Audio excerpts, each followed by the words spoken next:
আসসালামু আলাইকুম ভিউয়ার্স।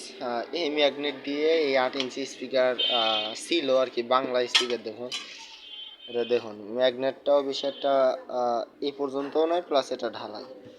তো আমার কাছে একটা ম্যাগনেট ছিল 1.5 ইঞ্চি কয়েল, 4 লেয়ার কয়েলের। তো এই ম্যাগনেটটা লাগাবো, আমি আপনাদেরকে দেখাই।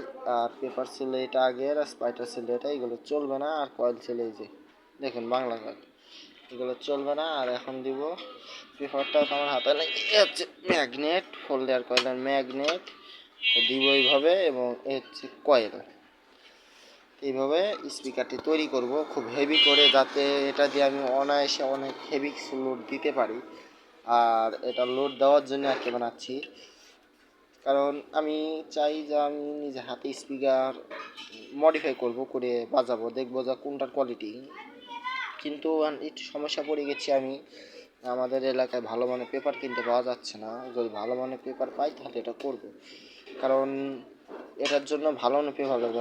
আমি যদি নর্মাল পেপার দিই তাহলে নর্মাল পেপার ভালো বাজবে না, সেজন্য ভালো মানের পেপার লাগবে। এই ম্যাগনেটটার ওজন আছে সামথিং প্রায় 1.5 কেজি মতো, আর এটার ওজন আছে 1 কেজি মতো। এই হচ্ছে পার্থক্য।